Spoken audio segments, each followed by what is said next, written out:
네, 출애굽 24장을 보겠습니다. 출애굽 24장.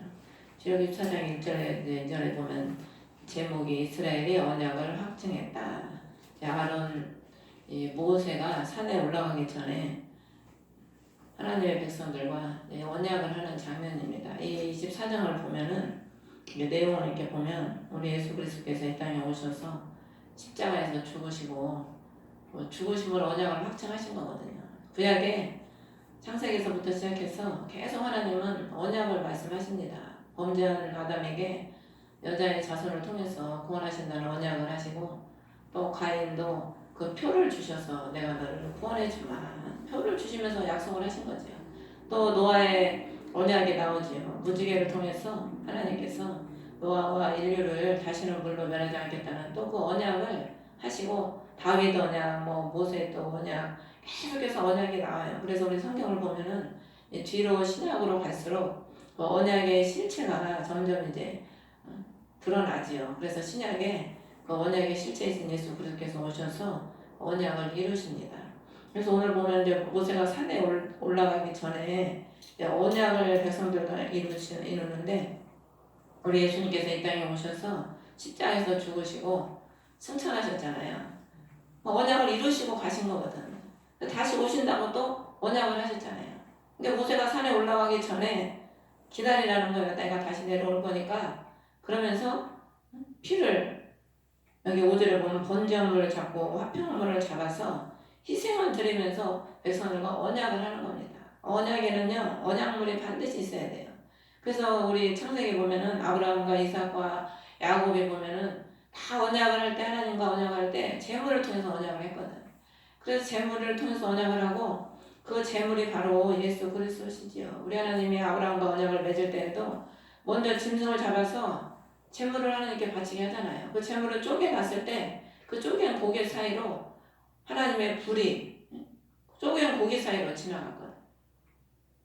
우리 하나님은 언약물이 바로 그리스도시지요. 아비멜렉과 아브라함도 그렇고 이삭도 그렇고 아비멜렉과 언약을 할 때도 제물을 놓고 언약을 했거든. 그러니까 누가 죽어서 그 피를 통해서 언약이 이루어지는 겁니다. 근데 우리 예수 그리스도께서 죽으심으로 그 피를 통해서 언약을 이루신 거죠. 그래서 1절에 보면 모세에게 이르시되 아론과 나답과 아비후와 이스라엘 장로 70명과 함께 주에게로 올라가서 멀리서 경배하라. 그리고 이들의 모세 혼자만 주께로 가까이 가고 백성은 그와 함께 올라오지 말지니라. 여기에서 보면은 삼각형의 구도가 나오는데, 아래에 있는 백성들, 또 중간에 있는 70명과 아론, 나답, 아비후, 그리고 꼭대기에 있는 모세 이렇게 나와요. 이게 똑같은 사람인데 하나님과의 그 거리가 다 다른 거예요. 그래서 우리가 하나님의 예수 그리스도를 믿어도 다들 보면은 그 영적인 수준에 따라서 하나님과의 그 거리가 다 다르지요. 다 달라서 하나님을 체험하는 것도 다르고 느끼는 것도 다르고 말씀을 깨닫는 것도 다른 겁니다. 그래서 우리가 하나님께 더 가까이 가면 갈수록 그분의 본질을 우리가 알게 되고 더 깨닫게 되고 더 그리스도의 본질을 우리가 누리는 삶을 살게 되는 거죠. 근데 여기 보면 아론과 나답과 아비후, 아론과 나답과 아비후는 아론의 아들이죠. 제사장님이에요, 제사장. 그래서 하나님이 제사장과 그 다음에 장로들과 모세를 부르셔서 자신의 그 영광을 보여주시는 겁니다. 자신의 영광을. 근데 나답과 아비후가 레위기에 보면은 어떻게 됐어요? 다른 불을 들이다가 죽었잖아요. 제일 먼저 죽은 사람이 나답과 아비후, 하나님 일을 하면서. 오늘 24장에 10절에 보면 하나님을 보았다. 그분의 발밑은 마치 사파이어 돌로 포장한 듯하고 청명한 하늘의 본체 같더라. 아담과 나비가 그 산에 올라가서 하나님의 영광을 봤습니다. 영광을 봤는데도 불구하고 어떻게 돼요? 하나님의 명하시지 않는 다른 불을 자기 멋대로 들이다가 하나님 앞에 죽은 거예요. 우리가요, 보는 것도 중요한데 가장 중요한 게 뭡니까? 하나님의 말씀에 순종해서 그분 앞에 충성하는 게 가장 중요한 거죠. 우리가 많이 봤다고 해서 타락한 사람들 얼마나 많습니까? 우리가 아는 또 집사님이 저한테 전화가 와가지고 저는 은사자들 별로 좋아하지 않는데 가끔 와가지고 이상한 소리를 한다나. 그래서 제가 잘 기억이 안 나는데 그런 얘기를 하더라고요. 그러면서 특징들이 그런데요. 하나님이 이렇게 했다고, 하나님이 이런다고 그러고, 하나님이 저런다고 그러고, 그런 사람의 특징이 하나님이 이렇게 하라고 그런다고, 하나님이 저런 정답을 잘 받나 봐. 응답을 너무 잘 받아가지고 잘 보고 잘 들어서 그런지 매사에 말하는 투가 하나님이 이러라고 그랬다고 그러고 하나님이 저러라고 그랬다는 거예요. 물론 뭐 성경이 다 하나님이 이러라고 그러고 저러라고 한 거죠. 근데 우리가 너무 하나님의 이름을 자기 유익에 따라 참 사용을 하는 게 아닌지 좀 많이 좀 생각을 해봐야 될 문제인 것 같습니다. 근데 모세만 혼자만 주께 가까이 나와라. 우리가 참 모세처럼 그리스도께 가까이 나아가는 저와 여러분이 되시기를 주의 이름으로 축원합니다. 우리 주님은 이 땅에 오셔서 휘장을 찢으시고 자기 몸을 찢으신 이유가 우리를 자신에게 가까이 나올 수 있게 하시기 위해서, 주님과 동행하고 주님과 함께하는 그 본질을 누리는 그 삶을 살게 하기 위해서 주님께서 오신 거거든요. 주님 뭐하러 오셨습니까? 우리를 죄에서 저주에서 하나님과의 원수된 사이에서 우리를 구원하시고 주님과 가까운 삶을 살도록 친구의 삶을 살기 위해서 주님께서 우리 오신 거거든요. 그래서 모세를 통해서 하나님이 중보자죠. 중보자, 예수 그리스도를 상징하는 건데, 모세를 통해서 우리를 하나님께 가까이 나가게 하는 것처럼 그리스도를 통해서 우리를 하나님과 하나 되게 하고 삼위 하나님과 우리가 본질이 하나 되는 그런 삶으로 우리 주님께서 우리를 인도해 주시는 거죠. 그러면서 3절에 보면 모세가 와서 주의 모든 말씀을 백성에게 구하니까 백성이 한 목소리로 응답하여 이르되 우리가 하신 모든 말씀을 우리가 행하리이다. 그리고 또 7절에도 보면 언약의 책을 받아가 백성이 듣는 데서 읽으니까 그들이 이르되 주께서 말씀하시는 것을 우리가 행하고 순종하리이다. 이들이 하나님 말씀을 들을 때는 우리가 행하겠습니다, 우리가 행하고 순종하겠습니다 하지요. 우리가 행하고 순종하는 게 아닙니다. 하나님의 말씀을 우리가 다 지킬 것 같으면 예수님 무슨 필요 있어? 예수님 죽으실 필요도 없지요. 항상 우리는 그분을 통하여 그분으로 인하여서 우리가 되는 거지, 주님을 빼놓고서 우리가 율법으로 우리 노력으로 우리 행위로 다 지킬 것 같으면은 죄 지을 사람이 하나도 없어요. 저는 주님이 없으면 아무것도 못할 것 같아요. 제 자신을 이렇게 보면은 너무 의지가 약하고 약해서 주님이 없으면 어떻게 살까, 그런 생각을 많이 해봐요. 떡 꼬집어 쓰는데 또 의지는 왜 이렇게 약한지. 그러니까 별거, 다른 사람은 별것도 아닌데 저한테는 막 그런 게 굉장히 힘든 거예요. 삶이 그냥 힘들어. 주님이 없었으면 어떻게 살았을까. 그래서 제가 예수님을 처음 믿게 된 것도 18살 때 공장에서 일하면서 죽고 싶다고 그랬더니 옆에 있던 언니가 야, 너 지금 조금 지옥 가 그러더라고. 살고 싶지가 않은 거야. 그때부터 인생이 의미가 없고 그냥 소망이 없어요. 그냥 밥을 먹어도 즐겁지 않고 뭐 사는 게 하나도 즐겁지가 않더라고. 예수를 안 믿었을 때거든. 지금은 그냥 예수님을 믿으니까 그나마 예수님을 믿는 믿음으로 사는 거지, 솔직히 이 땅에 아무 재미가 없어요. 그냥 먹는 갑다 입으면 입는 갑다 하지 아무런 재미가 없어. 주님 그냥, 그래서 에녹을 주님이 데리고 가신 것 같아. 이 땅에 아무 소망이 없이 주님만 바라보고 주님의 나라만 소망을 하니까 주님이 데리고 가신 거죠. 그래서 우리가 뭘 하는 게 아니고, 여기 보면 우리가 행하리이다 그랬지만은 모세는 산 밑에 제단을 쌓고 12지파대로 12기둥을 세우고 그리스도께서 자신이 제물이 되셔서 친히 우리로 하여금 하나님 앞에 희생을 드리고 기둥을 세웠다는 것은 우리를 야곱이 베델에서 자기가 베고 누웠던 그 돌베개에다가 하나님을 만나니까 그 돌이 어떻게 돼요? 그 돌을 기둥으로 세우고 거기다 기름을 붓고 하나님께 헌신을 하는 겁니다. 우리 예수 그리스도께서 우리의 제물이 되어주시고 우리가 그 은혜를 아니까 우리가 참 우리의 심령이 세워지고 교회로 세워지는 거예요. 교회가 에클레시아거든요. 교회가 에클레시아인데 하나님 백성들의 모임이 교회입니다. 교회. 우리 한 사람이 교회가 됨으로 인해서 나를 통해서 하나님 백성들이 모여지고 하나가 되고 공동체가 이루어지는 거죠. 나 한 사람을 통해서.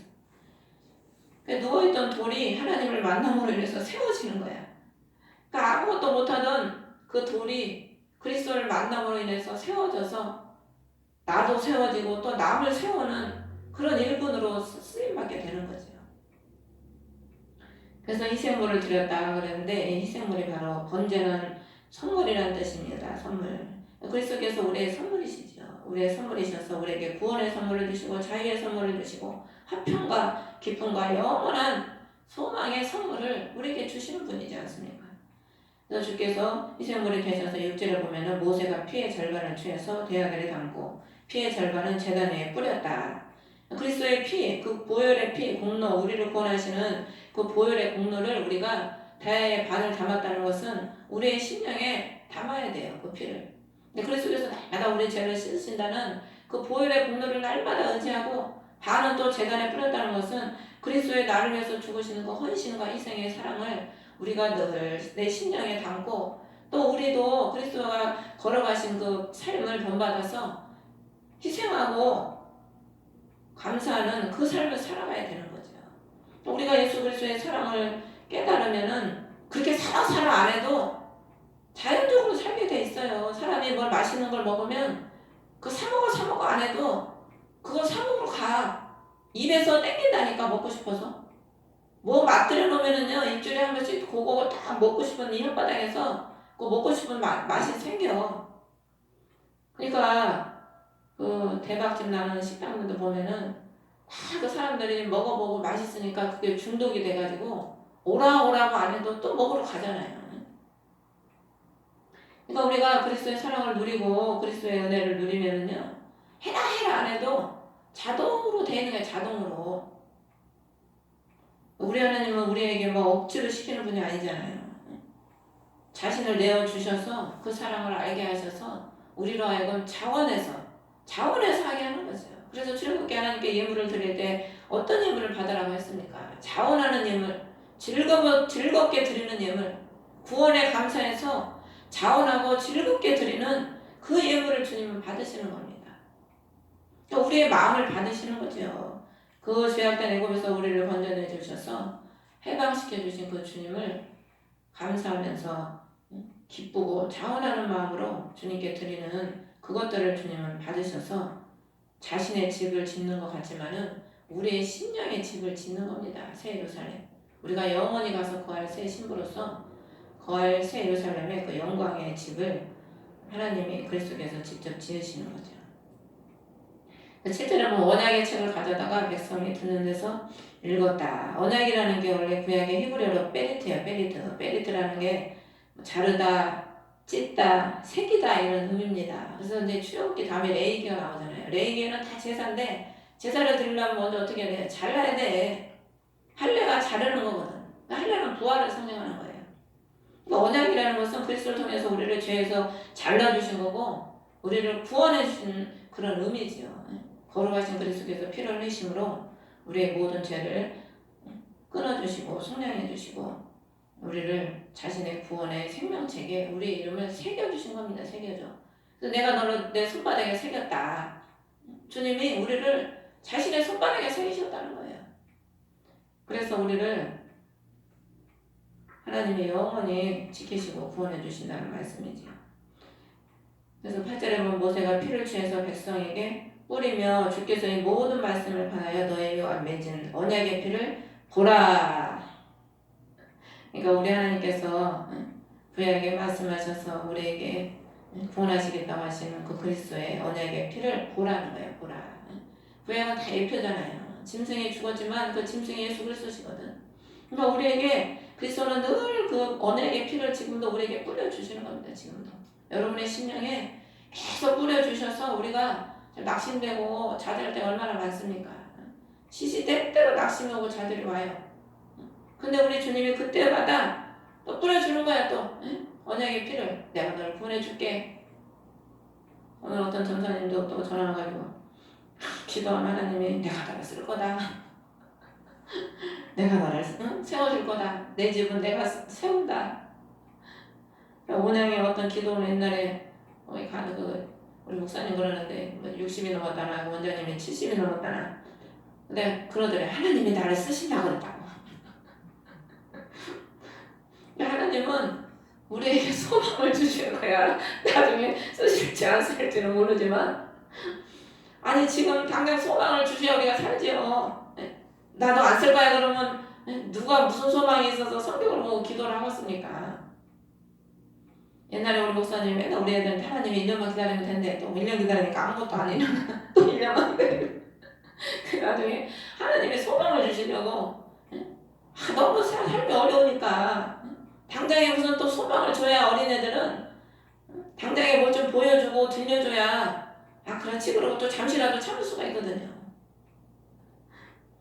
그래서 이제 신앙의 성장을 하면은 주님 써주셔도 감사 안 써줘도 감사 주셔도 감사 안 주셔도 감사 어릴 때는 안 주면 막 한타치가 나 막 뿔이 나고 막 하나님께 대들었대. 아까 전사님도 하나님께 막 대들었다고.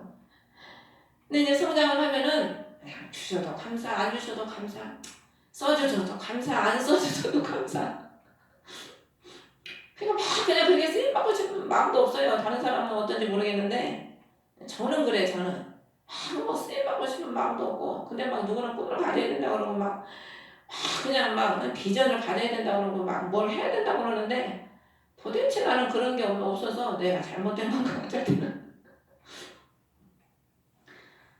우리 주님은요 그래서 늘 순간마다 자신의 구원의 언약의 피를 우리에게 뿌려주셔서 우리에게 소망을 주시는 거죠. 그래서 그걸 보라는 거예요. 보라. 우리가 믿음은 뭡니까? 바라는 것들의 실상이라고 그랬지 않습니까? 그러면 먼저 어떻게 해야 돼? 바라봐야 돼. 아브라함이 이삭을 드릴 때 하나님 뭐라 그래요? 막 죽일 때 눈을 들어 보잖아요. 눈을 들어 싹 보니까 저기 순양이 뿔이 숲에 걸려있네. 이스라엘 백성들이 원망해가지고 죽어갈 때 어떻게 합니까? 노뱀을 만들어갖고 어떻게 해요? 쳐다보면 살아. 쳐다보면 바라봐야 돼. 그러니까 우리가 믿음은 바라봐야 되는 거죠. 바라고 소망을 해야 그리스도께서 그 바라고 소망하는 것을 이루시는 거죠. 그러니까 우리가 뭘 바라야 됩니까? 우리를 구원하신 주님을 바라고 현재, 미래가 아니에요. 미래가 우리는 뭐 미래에 구원받는다고 그러는데 하나님은 과거, 현재, 미래 동시적으로 역사하는 분이 예수 그리스도거든. 알파 오메가시잖아요. 이미 구원하셨고 지금도 구원하고 계시고 지금 우리가 그리스도의 보좌로 나아가는 것을 현재 우리가 지금 보면서 가는 겁니다. 그 소망을 가지고 가는 거죠. 그래서 우리가 늘 우리 언약의 그리스도의 말씀, 그리스도의 이루시는 성취를 늘 우리가 보면서 갈 때 어떤 비바람이 불고 환란이 다가와도 우리를 넘어뜨리지 못하고 내가 굳건하게 천성을 향해 달려갈 수 있는 거죠. 그래서 9절에 보면 이들이 모세, 아론과 나답과 아비후가 장로 70명이 올라갔다. 누가복음에 보면은 70명의 제자가 나옵니다. 하나님께서 하나님이 이분들을 세우셔서 백성들을 하나님이 돌보시기 위해서 70명의 당신의 일꾼들을 세우시지요. 제사장들을 통해서 그 백성들을 거룩하게 하고 일꾼들을 통해서 그 백성들에게 하나님의 자녀들을 보호하고 양육하게 하기 위해서 자신의 백성들을 이렇게 세워서 자신의 영광을 보여줌으로 인해서 그 백성들에게 전달자로서 사용하게 하시는 거죠. 10절에 보니까 이스라엘 하나님을 보았는데 그분의 발밑은 마치 사파이어 돌로 포장한 듯하고 청명한 하늘의 본체 같더라. 이들이 하나님을 보았는데 어디를 봤냐면 발밑을 본 거예요. 발밑. 그러니까 우리가요 그 보면은 마리아도 보면 예수님의 발 앞에 앉아서 그 말씀을 듣지 않습니까? 발밑을 봤다는 것은 겸손히 그분을 섬겨야 된다는 그런 의미입니다. 겸손히 그분을 섬기면 사파이어는 투명하고 영롱한 빛을 발하는 보석인데 순결과 거룩을 상징하는 겁니다. 여러분 책에는 황옥이라고 되어 있고 또 남보석이라고도 되어 있는데 이 보석이 출애굽 28장 18절에 보면은 판결 형태의 둘째 줄에 있는 보석이고 계시록 21장 19절에 보면은 예루살렘의 두 번째 성벽 기초가 사파이어로 되어 있어요. 그러니까 우리 하나님이 이게 보면은 하나님의 속성을 의미하는 겁니다. 이 보석은 하나님의 속성. 우리가 가장 귀한 게 보석이잖아요. 사람이 가장 귀하게 여기는 게 가장 귀한 게 뭡니까 우리에게? 가장 귀한 게 그리스도의 속성이에요. 우리에게는 그 그리스도의 가장 귀한 속성을 우리가 볼 때 우리가 그걸 닮아가고 또 우리도 그 속성이 우리 안에 와서 우리가 그리스도의 보석이 되는 거예요. 원래는 우리가 돌이야, 돌. 아무짝에 쓸모없고 무거운 돌. 물에 던지면 쑥 빠질 돌. 무슨 쓸모가 있습니까? 그런 돌인데 그리스도 보석인 그리스도를 우리가 그 본질을 닮아감으로 인해서 보석으로 변하는 거예요. 변해서 예루살렘이 어떻게 돼 있습니까? 다 보석으로 지어졌잖아. 우리가 보석으로 바뀌는 거예요. 그리스도의 귀한 존재로, 존귀한 존재로. 그래서 실제로 보면 자신의 고귀한 자들에게 자신의 손을 대지 아니하셨다. 그래서 하나님을 보고 먹고 마셨다. 이 손을 대지 않았다는 것은 심판의 손을 뻗지 않았다. 그런 의미거든요. 그리고 여기서 하나님을 봤다는 것은 히브리어로 하자인데 경험을 통해서 영적인 것을 알았다는 그런 의미입니다. 이들이 하나님의 그 영광을 본질을 봤기 때문에 그 영광이 하나님을 보고 체험하고 체험을 하니까 어떻게 돼요? 하나님과 먹고 마시는 거야. 이 세상에 먹고 마시면 멸망이지만 하나님 안에서 먹고 마시면 기쁨입니다. 기쁨. 그리스도의 본질을 내가 누리고 즐겁게 먹고 누리고 공유했다는 그런 의미예요. 주님 안에서 먹고 마셨다는 것은. 근데 기쁨을 누리는 거죠. 우리가 하나님을 알면 알수록 뭐가 넘칩니까? 기쁨이 넘쳐요. 기쁨이. 왜 하나님은 기쁨의 본체시거든. 기쁨의 근원이시거든. 그러니까 하나님을 알면 알수록 기쁨이 솟아 넘치는 겁니다. 기쁨이. 서마리아 여인이 예수를 만나니까 어떻게 돼요? 기뻐가지고 그냥 그 소망 없던 여인이 너무너무 기쁘니까 그 물동이도 그냥 집어내어 던져버리고 가서 그냥 시키지 않아도 전도하지 않습니까? 그래서 모세에게 이르되 12절에 보면은 너는 산에 올라가 내게로 가서 거기 있으라. 기록한 돌판과 율법과 명령들을 내게 주리니 이것은 내가 그들을 가르치게 하려 함이라. 그리스도께서 하나님의 말씀을 우리 이 땅에 오셔서 가르쳐 주셨지요. 그러면서 하나님께 받은 거, 하나님께서 명령하신 것만을 우리에게 너희에게 내가 알려준다. 주님께서 이렇게 말씀하셨거든요. 그러니까 모세가 중보자가 돼서 하나님께서 주시는 것들을 그 백성들에 가르치기 위해서 하나님께서 모세에게 주시는 거죠. 그래서 13절에 자기를 섬기는 자 여호수아와 함께 일어나 하나님의 산으로 올라갔다. 여호수아가 모세의 수종지 않습니까? 시종. 모세의 시종이 뭐예요? 자, 모세 세상을 떠다주고 종처럼 그냥 모세의 모든 것들을 다 하는 게 시종이지요. 옛날에 종들은.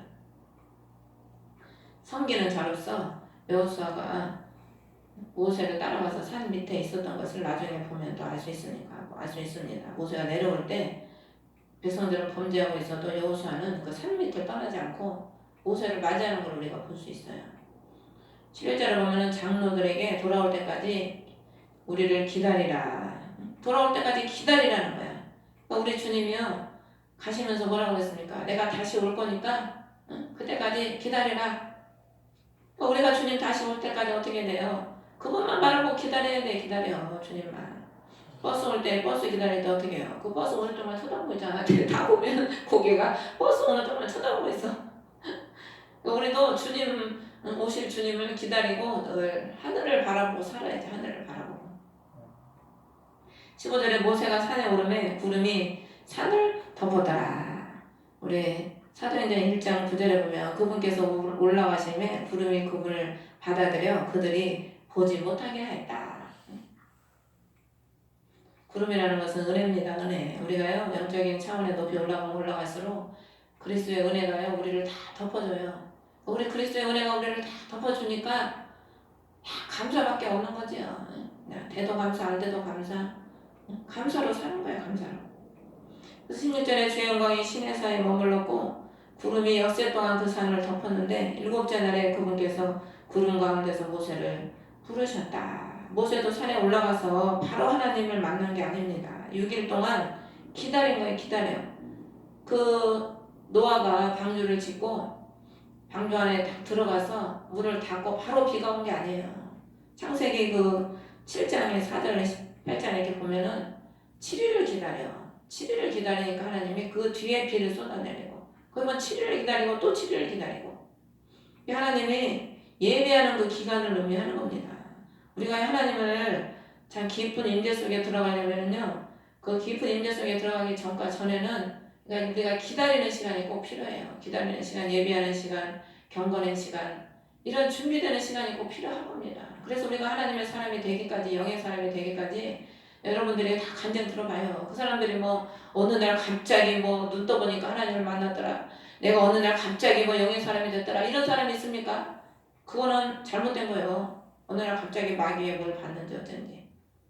하나님이 다 연단의 과정을 통해서 이렇게 기다림의 과정을 통해서 하나님이 만나시고 사용하시는 거지 뭐 그냥 갑자기 뭐가 그냥 이루어지는 게 아니니까 우리가 하나님도 아니고. 그래서 우리가 하나님은요 우리를 완전하게 하시려고 그 기다림의 시간을 통해서 우리를 다지시고 우리를 완전하게 하시는 거죠. 일곱째 날에 부르셨다는 것은 그리스도께서 우리의 그 기다림을 통해서 우리를 완전케 하셔서 구름 가운데 모세를 부르셨다. 은혜 가운데서 은혜 속으로 모세를 부르셔서 더 깊은 그리스도와의 그 교제와 교통 속으로 우리 하나님께서 우리를 부르시지요. 그래서 우리가 신앙생활을 하면 할수록 더 우리가 그리스도의 깊은 그 본질 속으로 교제 속으로 우리가 들어가야 됩니다.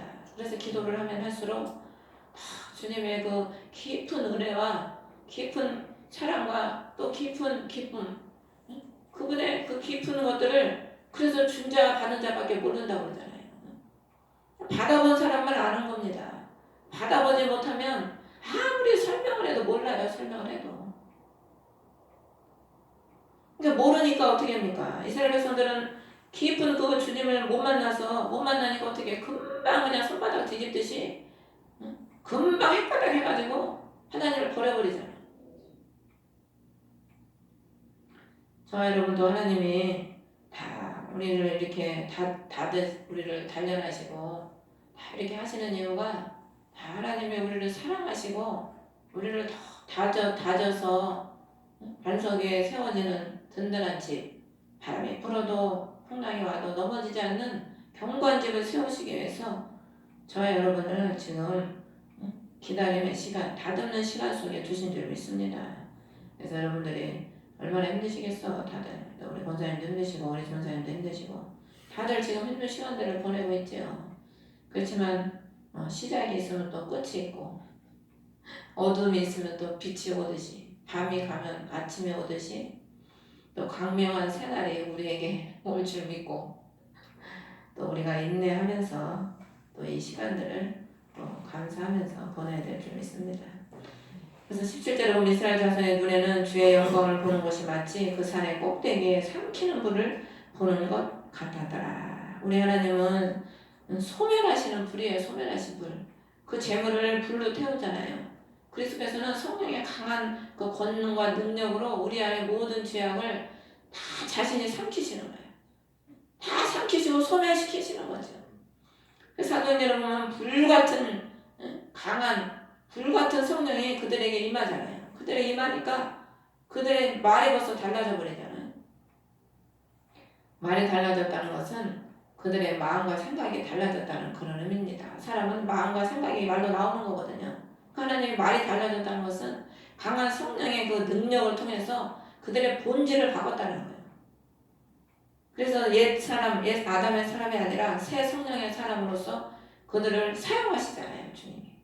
옛 것을 소멸하시고 새 사람으로서 부활의 사람으로서 주님께서 그들을 사용하시는 거죠. 그래서 우리도 그리스도께서 성령의 불로 우리를 죄를 소멸하셔서 우리를 새 사람으로 부활의 영광의 사람으로 능력의 사람으로 또 하나님의 능력을 보여주는 겁니다. 산에 불을 이렇게 삼키는 것을 백성에게 보여준 것은 하나님의 임재와 권능을 그들에게 보여주는 거죠. 그래서 엘리야가 막 불을 끌어내렸잖아요. 막 불을 끌어내리는 능력이 있으니까 불을 막 끌어내리는 거예요. 우리가 기도할 때 불도 막 끌어내려야 돼요. 막 기도할 때 하나님의 불이 막 나한테 임하고 내가 불이 임해 있어야 남한테 또 불을 붙여주지.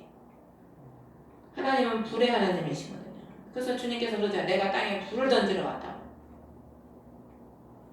불을 받아야 좀 뜨겁고 좀 열심히 있는 신앙생활을 하죠. 차가워가지고 지식만 많으면 사람이 차가워요. 불을 좀 받아야지. 그래서 18절에 모세가 구름 가운데로 들어가 산 위에 올라갔으며 밤낮으로 40일 동안 산에 있었더라. 밤과 낮으로. 그리스도 안에서 깊이 들어가서 밤과 낮으로 그리스도와 교제를 하는 거예요. 방가낫은 기쁨도 고통도 다 자기가 소화하면서 그리스도와 교제를 하는 거죠. 우리가 주를 따라가는 삶이 기쁜 일만 있습니까? 좁은 길을 십자가 지고 날마다 자기를 부인하면서 좁은 길을 가는 삶입니다. 근데 좁은 길을 가는 삶이라 맨 힘들고 죽은 일만 쌓이면 또 가겠어요? 못 가지. 이게 하나님이 또 기쁨도 주시는 거야. 낮도 주시고 밤도 주시고 홍수 위에 봄과 여름, 가을, 겨울이 쉬지 않는다. 이게 뭡니까? 인생의 희노애락이 쉬지 않게 돌아가는 거예요. 지구가 맨날 돌듯이 자전공전을 하듯이. 또 우리 하나님은요, 우리에게 그렇게 낮도 주시고 밤도 주시고 40일이라는 수는 시련과 고난의 수고 연단의 기간이고 경건의 준비의 기간이거든요.